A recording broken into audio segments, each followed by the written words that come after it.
Good morning mga kataoy at in behalf of Barangay Tanod, Barangay Konsehal at saka lahat ng kawani, BHW ay narito si Laarne.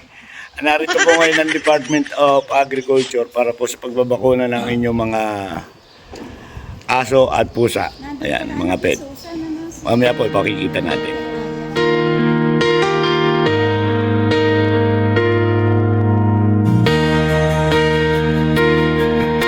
Nandito po ang Municipal Agriculture's Office para ipaliwanag po yung kahalagahan ng bakuna at batas tungkol po sa pag-aalaga ng hayop.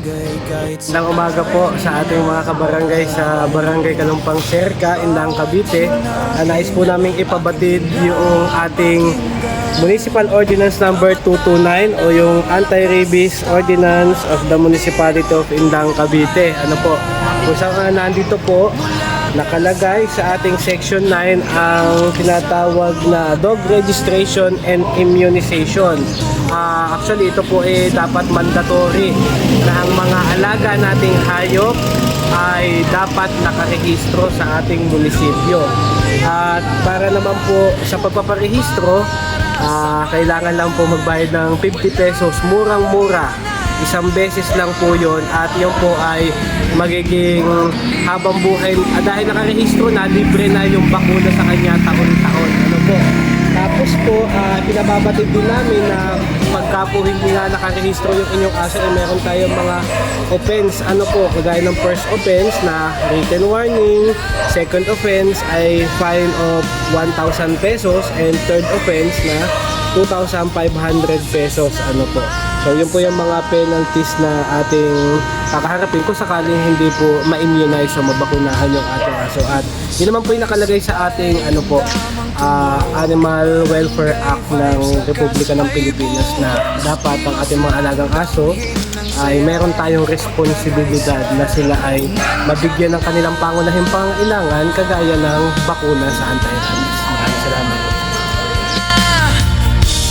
Charity ride, gabi at araw, tulong sa kapwa mula sa puso't galaw. Camera on, kwento'y buhay, maliit man, pangarap ay tunay. Online man o sa tunay na laban, serbisyo'y lampas sa hangganan.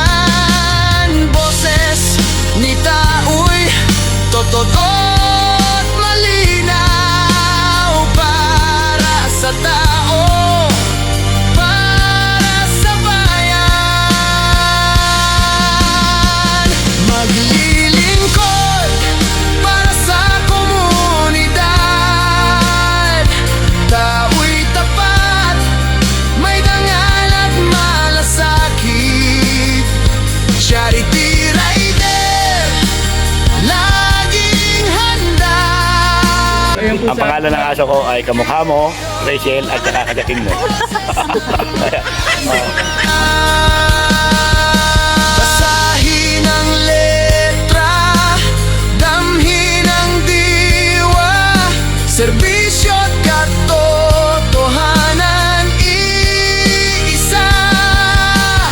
Awit ng puso, awit ng gawa, dito tayo nagbibilang,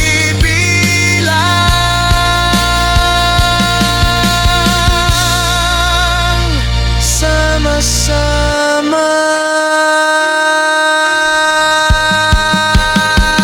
Maglilingkod para sa komunidad,